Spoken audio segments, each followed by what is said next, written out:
Light infantry patrols relentlessly and aggressively ambushes the enemy. Light infantry sometimes double times into battle. Think about that. You're like, hey, we're running. We're running. That's an interesting thing. I'm concerned. I'm a little bit concerned. If I have to run to get to the battle, I'm a little bit concerned about what I'm doing. Because I'm running, I feel like I'm late. If I have to run to battle, I feel like I'm late. Yeah. It seems like that's like a flex move as well. Concur. Yeah. Yeah. It's sort of like, we'll run. Yeah. I'm not sure if that's the smartest thing. I'm running. That means I'm late, and now I'm tired when I show up. Yeah, a little bit more. I mean, I'm not saying you can't function. I'm saying you're a little more tired than you would have been. Do we get a cool flex, right? Yeah. Do we get to say, look, we'll run? Yeah, well, look, yeah. We'll run. Maybe like, because it could be, I guess, under certain circumstances, be like a psychological warfare situation. Because in football, that's how it was, where it's like hustle off the field, hustle on the field, right? Yeah. When you think about it, okay, there might be a time-saving element to that for sure. But, bro, if I'm really not hustling on and off the field, I got more energy for the play. See what I'm saying? Yeah. I'll tell you what, when you run, when like you see kids wrestling, and one kid runs, like they go out of bounds. One kid runs back, neat, toe on the line, ready. Yeah. And the other kid's wander back over. Psychological warfare. Yeah. Psychological warfare. Maybe that's why they're saying that. Maybe. I think you're right. I think it might be in the parlance of our time. A little flex. Yep. Light infantry tracks, listens, locates, cuts off, raids, and ambushes the enemy.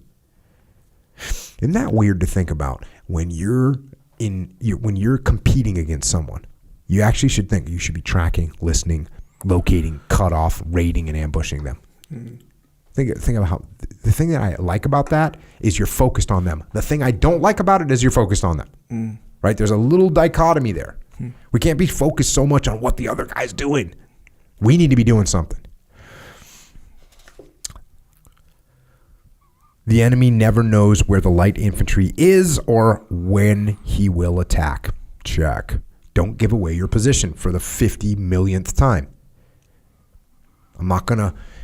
When Echo has a different viewpoint than me, I don't start off by telling him my viewpoint and explaining why my viewpoint is better. I don't. I actually ask more questions about your viewpoint and try and understand your viewpoint and get your viewpoint till I actually know exactly where it is before I reveal my position.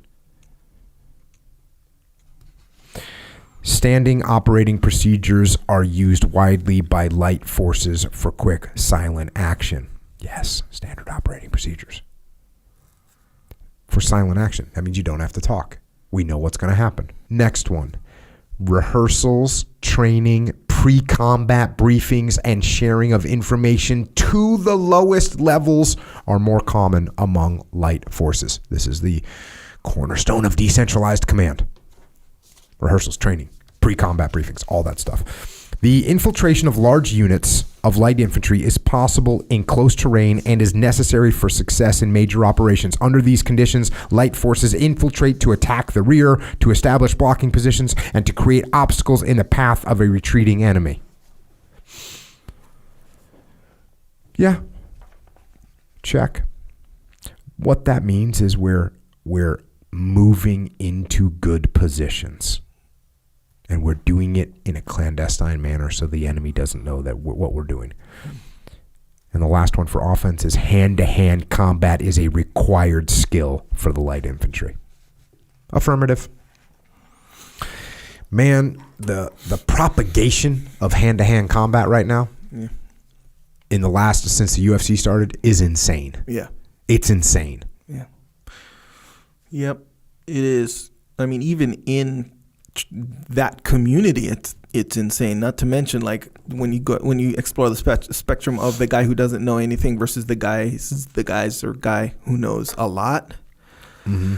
Even within the people of who knows, it's so much like variety. So it's so vast, It is a insane evolution since 1993. It's crazy, the evolution since 1993. Since the Ultimate Fighting Championship, the evolution of combat sports is almost incomprehensible. Yeah. Because before then, it's kind of like people didn't really have a valid or a stable, we'll say, or reliable foundation of fighting. And then kind of jiu-jitsu kind of essentially provided that, and everyone started learning it. So what does it look like? This is kind of the answer. The answer to this question is what you're talking about. Like, what does it look like when everyone knows the foundation? Imagine what you can build on it, you know? Yeah, and I guess there's other thing. I mean, if you look at basketball, right? I mean, basketball now is different than it was in 1954, right? It's a different game. I mean, we're talking, it's a different game. But I think that's less, obviously, I think mixed martial arts might be the most, but skateboarding, you've seen what a kid will do on skateboards right now? Yeah, it's crazy. It's mind-boggling. Yeah. Surfing, I mean, surfing is nuts. Yeah. It's nuts what guys are doing from a technical level. From a technical blasting airs, like what? But not only that, blasting 360 ollie airs where they're not touching their board, but they're going up and doing a 360 in the air and landing it. If you brought an old school surfer from 1962, and if you were to bring a 1962 surfer and say, hey, if you go back to 1962 and said, do you think that a surfer will be able to launch off the wave into the air, turn 360 degrees without touching his board, and land? Does that sound possible? You know what I mean? Does that actually sound possible? Yeah. It doesn't. It's kind of hard to comprehend that could be an actual thing. Yeah.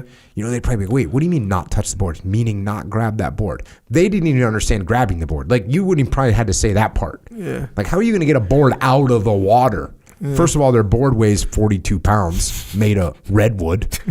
Yeah. Makes it hard. So there's these, like you said, there's a foundation. Once this foundation gets created, you get to build on it. And that's what's so crazy. I've been talking about this on the debrief a little bit. I've been talking about it on EF Online. Leadership. There's a base there, but people just ignore it. Yeah. People think they don't understand that leadership is a skill, just like surfing, just like skateboarding, just like playing basketball. It's a skill. And if you learn, then if you pick up a book and you read, you'll learn about it and you go, oh, I can use these moves. Yeah. And people don't do that. People don't understand why. It's very difficult for people to understand that leadership is a skill. Even though they go, that guy's a great leader, they think that person was just born that way. Yeah. They don't think, what are they actually doing? And man, when I was running training and I got to watch, that's what made it so obvious. I'm like, oh, that guy's not doing what that other guy did, and that's why they're falling apart right now. Got it. Check.